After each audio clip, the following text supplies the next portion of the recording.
Dr. Barbara Becker Holstein, positive psychologist, author, and filmmaker, along with her colleague, Debbie Storz Higgins, film critic, director, and producer, have designed a treat for you. Want to be uplifted? Taken back to happy and pleasant memories from a saner time? Then sit back, relax, and listen to Dr. Barbara and Debbie as they explore from their past everything fit to print that is funny, uplifting, and even miraculous.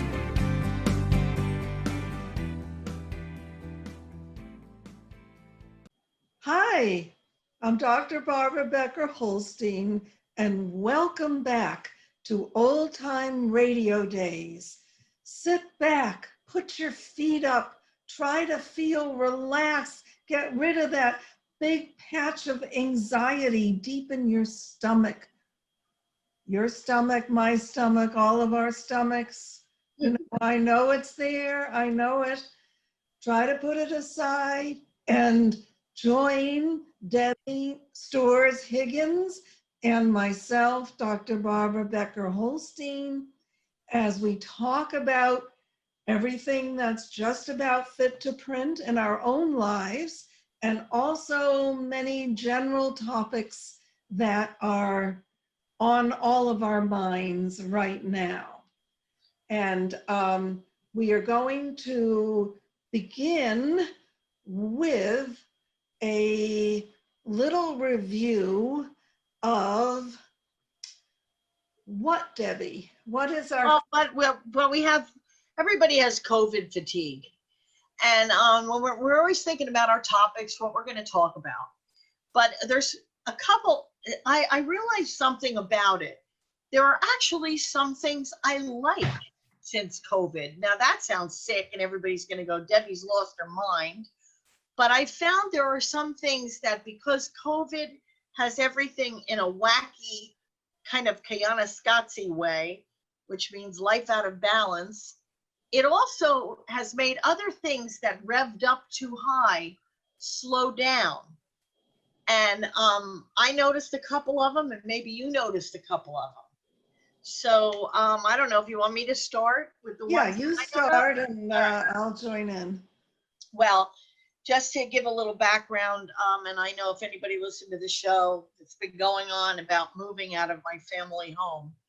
And I really hate going to doctors, but when I was carrying boxes, I missed a step going down the stairs, and I completely tore a muscle in my groin, which was horrendous. And I always think, okay, it's going to get better. I've ridden horses my whole life. I'll shake it off. But I'm 66 now. It didn't shake off so well. So I said, I better go to the doctor. I really didn't know what it was. You envision all these things. Do you have, cancer? Do you have this? What is it? Well, when I went to the doctor, and I'm sure a lot of people have gone, now you make an appointment, but some doctors, and two of my doctors, when you went in their waiting room, it looked like the railroad scene from Gone with the Wind. There were people everywhere, like all kind of laying all over and looking like crazy. Now you wait in the car, you read a nice magazine, or you can eat a sandwich or whatever you're doing, and they call you to come in and you go right in. And I thought, oh my God, was that great? I absolutely loved it, because otherwise it was stressful. You're sitting with people that you didn't know what they had, and it was just uncomfortable. And so I found that to be amazing, and I wish it would stay that way. And the other thing I noticed is Black Friday. Now, Black Friday has always gone on. I guess it's been a big thing for the past 15 years, the day after Thanksgiving. And as we all know, people trample each other. They go into Walmart, they're knocking fences down, they're ripping TVs out and smashing each other. Well, there's none of that now. There's none of it. And the stores have kind of extended Black Friday. It seems like it's 2-week Black Friday now. But they showed all the stores that normally have this crazy, frenzy of nutsy people, and they're waiting in line from midnight to the next morning. None of that. all gone. And I think those are two things that are amazing, and I wish they would stay. So that was my observation. All right. Well, my reactions are a little bit on a different theme. I have found that being home so much of the time has been kind of restful, and I don't feel like I'm as constantly running places, and I've been forced to experiment with new things. For example, to some extent, I order my food online, and I like that. I think that's really neat. You order it from the supermarket, Barbara? Where do you I order it, yes, I'm going to remain nameless which one I'm using. Okay. But, you know, why go to the store if things are relatively the same price and I don't jeopardize myself, and it just feels, it's nothing that I miss. You know, certain things I miss. Like I hope I will live long enough to go to some fabulous department stores again in my life. That's not so easy because a lot of them are folding. Yeah. Some of the best are in Europe. There's nothing like walking through a fabulous department store to actually feel as close to ecstasy without a relationship except to the department store. Yeah, You know? like Harrods, going through Harrods or Yeah. something. Yeah, exactly. And Bergdorf Goodman. a sense of uplift and fascination, being close to 1 million people of different ethnicities and from different parts of the world, and tumbling through with them, and then sitting somewhere and getting a tea or some small sandwich to eat, and then going back to the bins again where these beautiful scarves are, and whatever, you know, the makeup, the scarves, the cosmetics, and it's like just some sort of joy pouring through me. And but to me, shopping in a supermarket never has been like that. To me, it's just a duty that had to be done. So I enjoy ordering in, and I enjoy taking pictures. I've been taking photographs on my cell phone for the last 8 or 9 months of just trees, branches, flowers, things that the kids have written on sidewalks, you know, with a lot of chalk, with stay happy and different. Yeah, I've noticed a lot of chalk writing on the sidewalk. Yeah, the kids, they're done rainbows and things like that. And so for me, it has been a kind of pleasant experience at home. But underlying all of it, I think really as a psychologist, I need to mention that underlying all of it for most of us is the anxiety of either getting sick or having someone we love get sick. And that is there. And I try to explain to my clients that a lot of the things that happen to them in their bodies, they start to get indigestion or headaches, or they're awake 3 o'clock in the morning, that all of this is very normal. Our systems are trying to adapt to living with less certainty around many basic things in our lives. Yeah. And what happens is, for a lot of people, we go into our bodies where the weak spots are. You know, if we tend to get a backache, we might get a backache. Of course, some people don't have any symptoms like that, but a lot of people do. One of the symptoms that I find my clients and a lot of people I know have is some form of anxiety. And you can't remember what day of the week it is. Yeah, that's a big thing they said on the radio. People Yeah. can't remember when it is. And that's funny because we still are doing things, But Yes. why is that? Why is that? I can tell, explain that a little bit. I've Okay. read some of the research. The way the brain works in terms of storing memories is, of course, short term, long term, all of that. But another way it works is it's always looking for markers. So you wake up in the morning and someone comes to the door and says, Debbie, you won $1 million. Here are the balloons and, blah, blah, blah. You Right. remember that morning the rest of your life. Right. That's a marker for the brain. But if your morning is just the same old cereal and, picking the paper out of the front, getting off the stoop and just, routine, Yeah, mundane stuff. Yeah. and you're doing less in the sense you're not even out at the movie house on Saturday night. Maybe you're not out at the Chinese restaurant on Thursday night. It's repetitive. The brain ignores that stuff. It's like, hey, I don't want to see that stuff again. And it doesn't record it in a filing place in your brain. So we really lose the structure that helps us remember what day of the week it is. And it's not that we're losing any mental powers. It's all still there. It's just that our bodies conserve energy in all sorts of ways when things don't seem relevant. So that's why prison must be bad.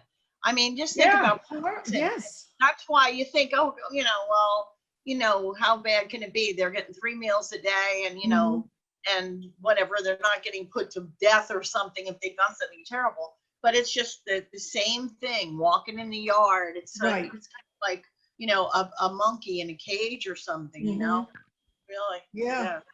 So one thing I look forward to is more variety in my life when hopefully a lot of this passes, and for all of us, because we need the excitement. And one of the ways that we are finding reasonable excitement today that I'd say is harmless is the all the streaming films like Netflix and all the different companies that now stream. And I was thinking, if this had happened 20 years ago, we would have been much less able than we even are now to get some of that buzz when you're excited over something. And now, for example, for me, there are at least 2 series that have totally mesmerized me. Like, I can't wait to sit down for an hour in the evening and watch the next episode. And one of them, what are they? Yeah, I'm going to tell you. One is Schitt's Creek. You love Schitt's Creek, you said. I love it. I think that there's a piece of all of us in one of the major characters. If you look and you examine, they are dealing with exaggerated but real problems that we all deal with over a lifetime.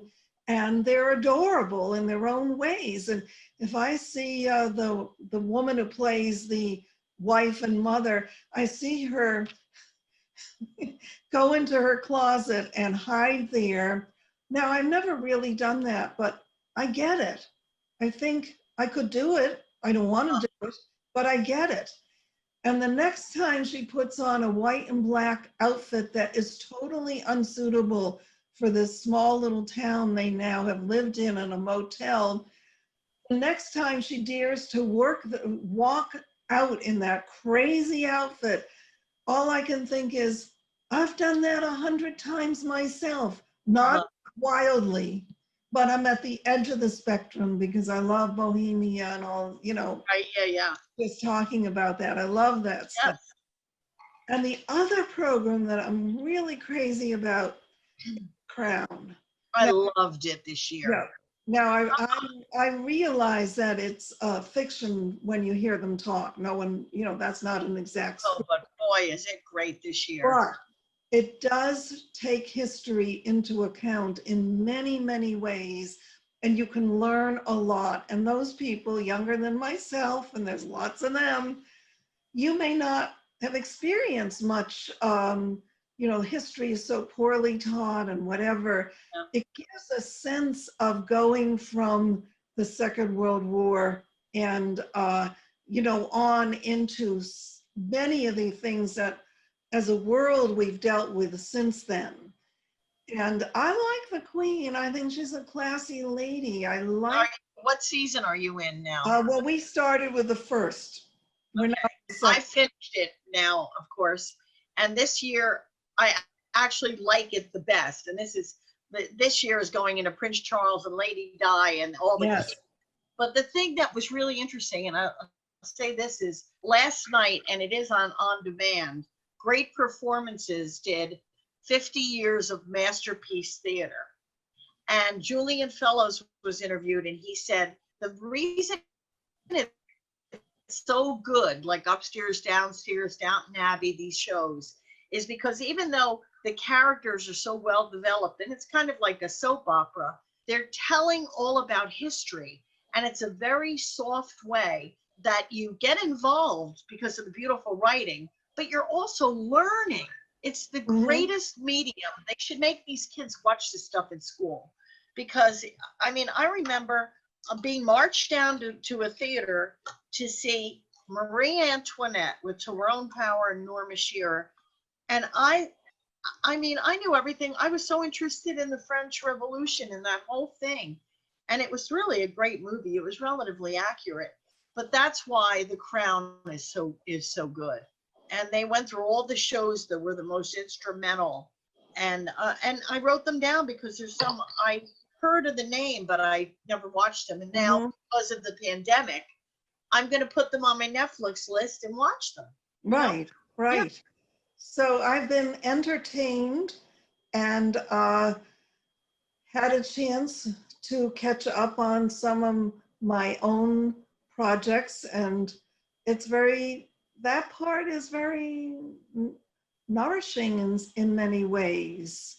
So it's very complex, and still I want all of us to be past this because it has its underside, which is very scary and can take people's lives.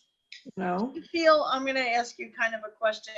When the vaccine comes out, are you going to be the first in line to take it if you can, or do you want to wait and see how people do?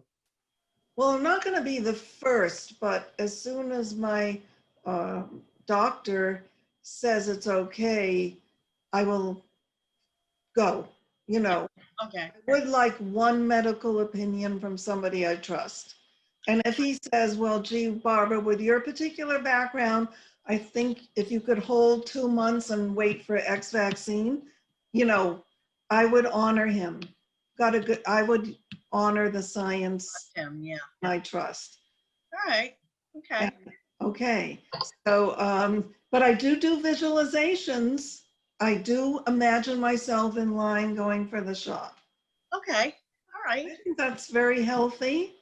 It's always good to put positive energy and thought out there. Mostly. I haven't even gotten my flu shot yet. Yeah. I've always usually gotten it by October, but I don't know. It's just, things are just weird, I don't know. It's just, I don't find myself thinking or doing what I would do normally. I don't know. Yeah, it's really, it's going to be an adjustment for our brains to come back to a more normal setting. But we will do it. We very quickly acclimate as humans, Yeah, we try to. It's a little hard to acclimate when you're older, though. We're not as wildly, flexible and pushing the edge of the envelope as we were when we were 30. That's for sure.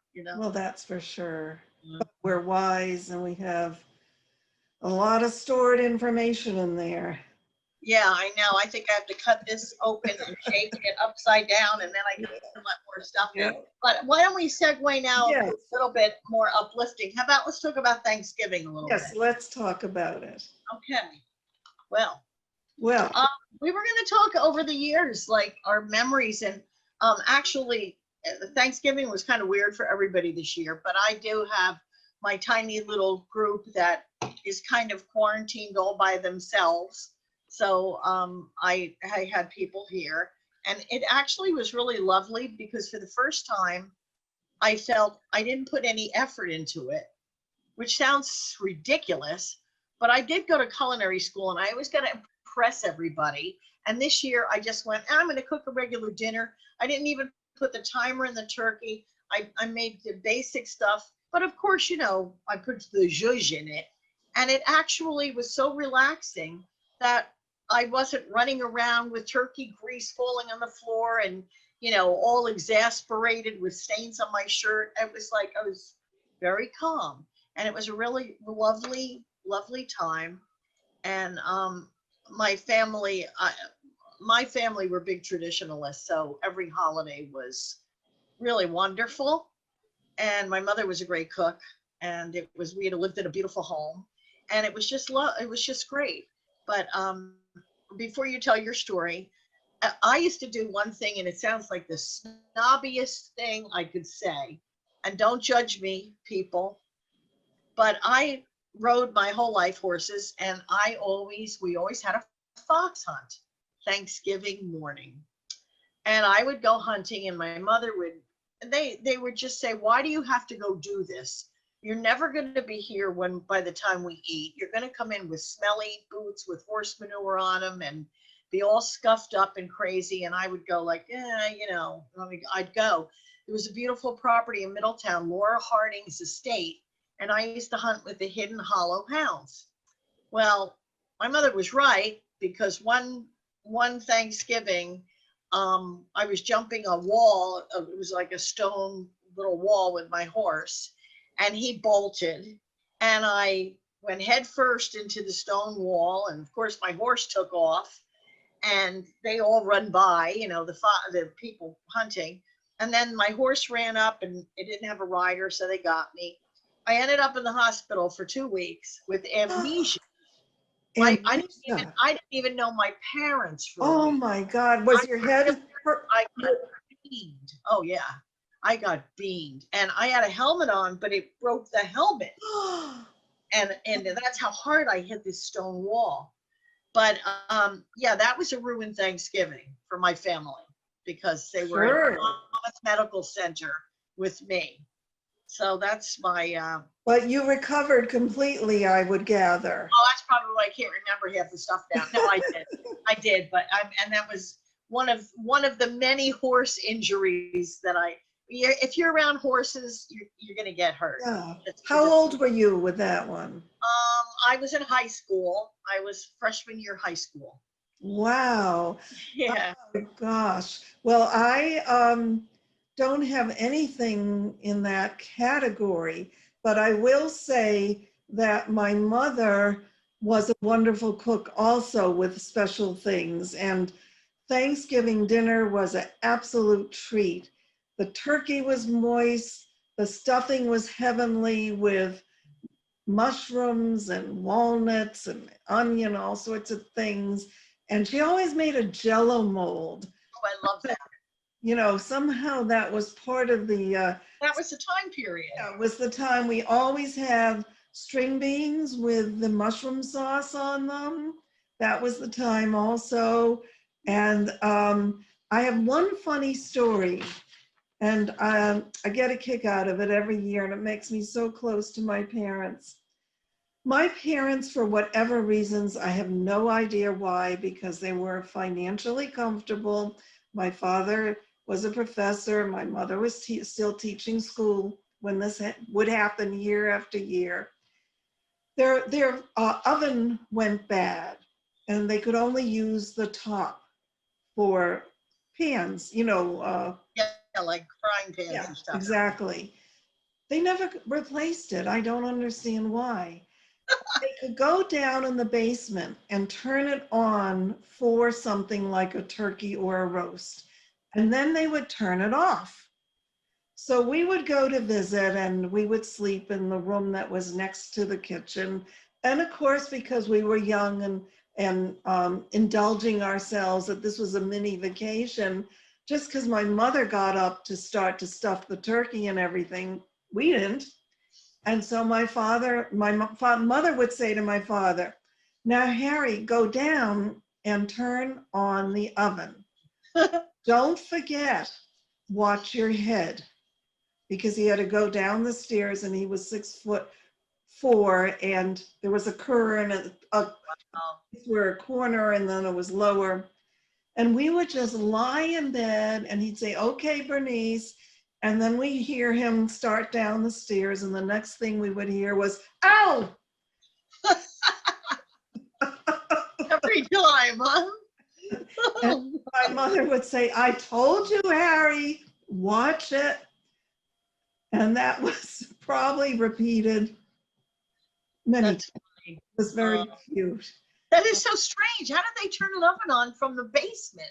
How do you do that? It's just, They must, I honestly don't know. Oh, so, You know how there are things that you just live with in life. yeah, you don't think You about don't know, and that was one of them. So Okay. that was what happened in the old days. Now, for my Thanksgiving this past week was also very sweet and pleasant, because what my husband and I did, it was just the two of us, but we invited and zoomed in many of his relatives. And, in families, you can't put both sides together. It's just like everybody knows each other. They wouldn't know what to say. So we did Russell's side of the family. And everyone we invited came in for at least 15 minutes. Okay. Stayed a couple of hours. Many didn't. They probably wanted to eat, by themselves or whatever. But we got to see some babies we had never met. We got to see some kids that, you live away and you don't see people. And it's just, it gets a very weak fiber. And this kind of brought us together. And it was wonderful. My son and daughter, who don't live around here anymore, they came in, and my daughter had my granddaughters. It was really fun. And this is, again, one of the amazing differences. If 20 years ago, there wouldn't have been this. Of course. How did you do it though, Barbara? Because your computer is in this room and your kitchen is far away. What did you do?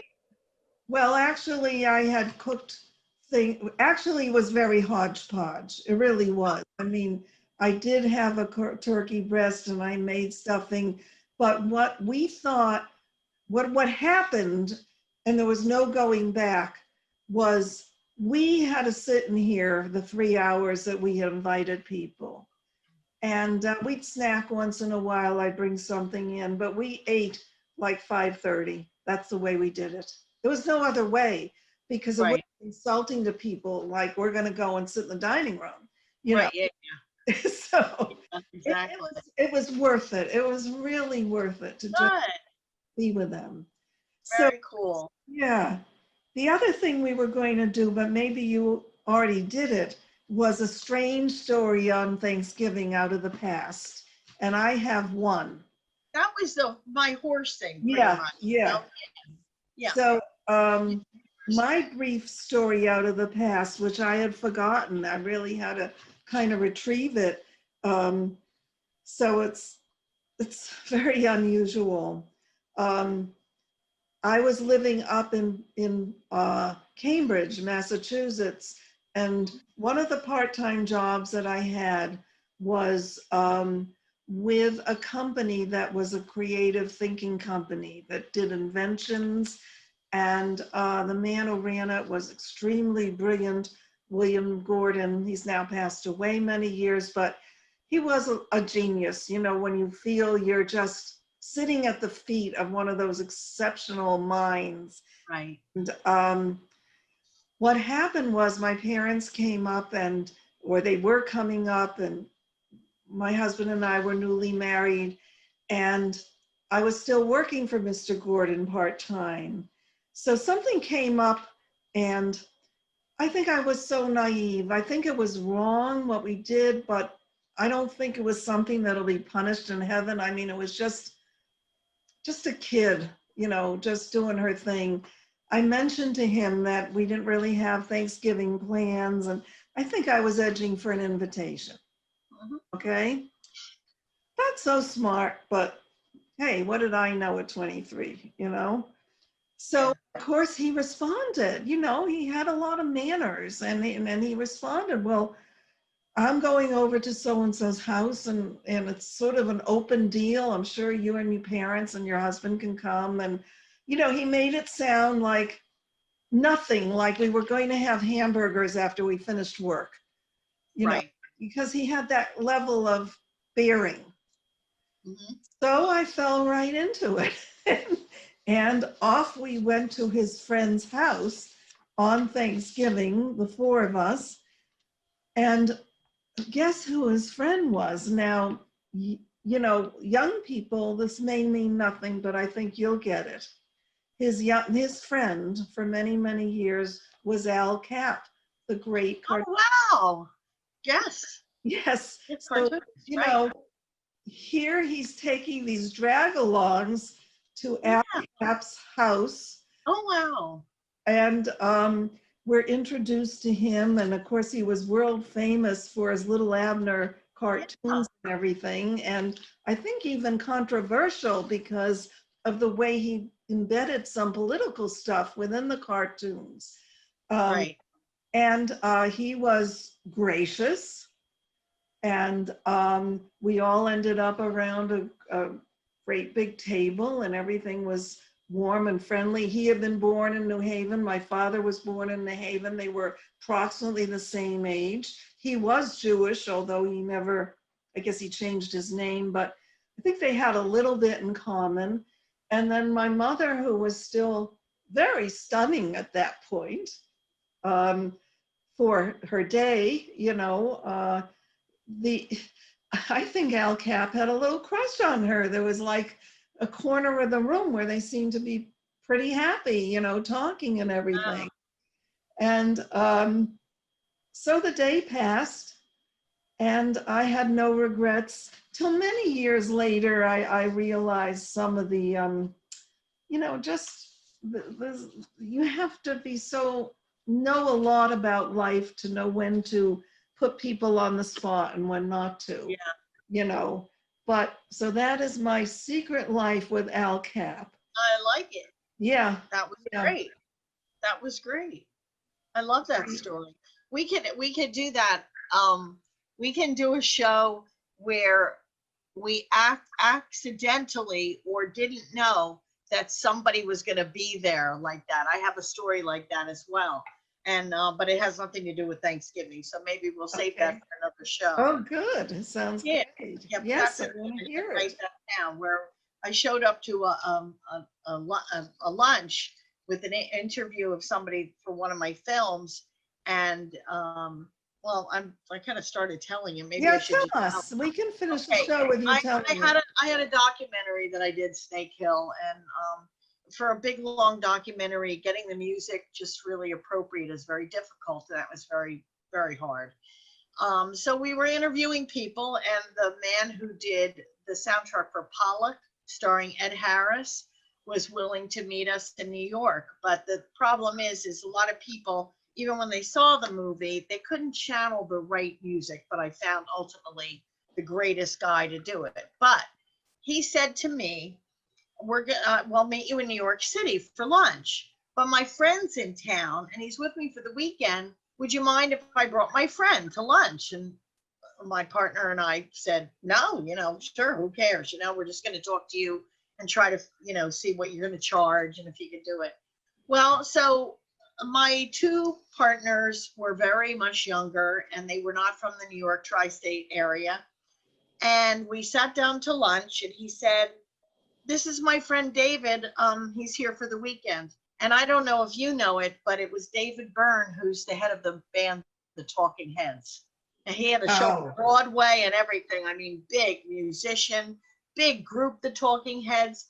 And he didn't even introduce him like he was famous. He's like super famous, you know? And I was the only one who knew who he was because my two younger female partners in the movie, they didn't know who that was because I'm 20 years older than they are, you know? So that was really strange. And I did say to him, you're David Byrne? And he said, yeah. And it was just like, he was insignificant at the meeting and he was huge, you know, he's a huge rock and roll star. So that was something. Yeah, yeah, yeah. Yeah. That's fascinating. Yeah. I think that people that huge, you know, still are very ordinary in many circles with their friends Right. and when they're relaxing, and that's the way it is. Yep. You know? So Well, why don't we talk about the play? yes, let's do Okay. that. You want to describe your wild fantasy Yes, that yes. Russell created in a way? Well, this is the first of two. The next one will be focusing a little differently, but yes, it's a wild idea. My husband Russell and I were fascinated by the concept of altars. And we all have a certain amount of altars, you know, sometimes it's just a change in mood, but we can be very different depending on where we are and what the circumstances are. So we started to play around with this concept. And the name of this particular play, because right now it will be a play, I hope it will move into also a film at some point, is I had an affair with my husband, or did I? Or did I? So what is the did I all about?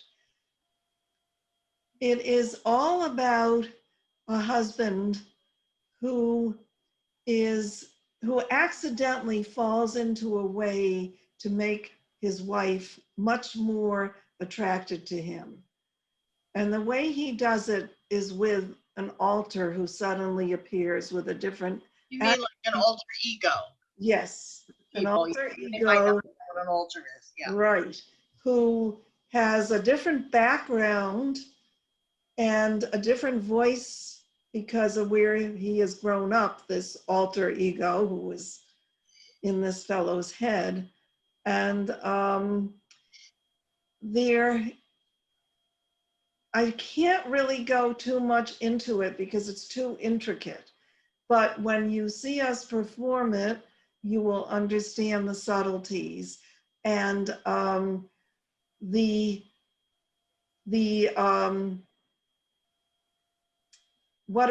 it'll make you think a lot about how we behave as people and whether how far we take our fantasy life. And it's a lot of fun. It's just going to be an awful lot of fun. And we think we're not sure yet because it hasn't gone into rehearsal, but we just finished casting it, and I believe that we're setting it for maybe a January 5th date. Mm-hmm. That it will be on Facebook, so people will be able to see the play. And it's done well. Barbara, you've sent the script out to a couple places. It's done. It's done Yes. very well, right? I'm amazed. I mean, it's really either been selected or got an award wherever it's gone so far. And I think we have to praise Frank Nuzzi for that, a lot of that, because he writes a great script. I can go on and tell you all the details and the basic plot, but that is not the same as organizing a script. Right. Yeah. And we have a nice cast, really a really good cast. And it's entertaining. I mean, it's a regular, I think the play is, I don't know, it's about 25 minutes long. Yeah, it's about 25, 27 minutes. Like Yeah. the first one, Life is Complicated. Right. And actually, the cast, although the cast won't be exactly the same couple is portrayed in this one. In Life is Complicated, they're younger. They're maybe in their very early 30s. And she's trying to get pregnant, and there's certain issues going on, and life is complicated. And this one, they've moved ahead. They're probably closer to 40. And but it can very well be the same couple and dealing with different attractions toward each other and the pull away from each other. You know, what happens, it's 7-year itch, you know, all these things. Life is complicated and never steady, never totally steady in a couple, in their Right. relationship. So that's an endeavor that'll be, we're rehearsing through December, and then probably the first week of January, if it works Yeah. out. We will And have- it'll be easy for everyone to see it because you can watch it on YouTube, you can watch it on Facebook, and I'll put it up, we'll put it up on Vimeo, so that people can, why not enjoy it? You know, this is a Right. time to Yeah. just give our gifts as best we have them to help each other through all this. Right. So, yeah, I mean, I think we've covered a lot of stuff tonight. What do you think? Yeah. We're ready to sign off yet, or you have anything else So, to talk yes. about? I just wish that cat had walked by us again. So, She was out here. Now I have a dog, but Yes. she's laying on my bed asleep. okay. But that Well, was great. yes, it was great to have that level of humor. Yeah, that was Yes, I think we'll sign off. It was great talking to you as usual, Debbie. We had such fun. And we'll say goodbye to everyone who's been watching us tonight. And we should be back in a couple of weeks. I mean, Yes. it's kind of weird with the Christmas season coming up and Hanukkah, but watch for it on Facebook. We always, tonight I did post it a little late. I had the closing of the house today, so I was out doing that. But, you know, you look for it, and we usually do it Monday or Tuesday night. So, you know. Yeah. And if you have a funny story, please get in touch, because we can either tell your story or even work out a way that you can pop onto Zoom for 5 minutes. That'd be interesting. We're looking for interaction. Exactly. So, All right. okay. All right. So we want to thank Shared Universe as well for helping us all this time and accommodating this and getting this tech stuff all together. And from our houses to yours, have a wonderful week. And I think Stay we safe. have light at the end of the tunnel here. Yes. Hopefully. Yes. All right. Bye for Thanksgiving, now. everybody. Okay. Bye-bye. Thanks for joining us. More information about Dr. Barbara Becker Holstein, including her award-winning selfie films, The Truth for Girls, books, films, downloads, stage play, podcasts, and TED-style talks, including a library of information for women of all ages, is available at enchantedself.com. That's enchantedself.com.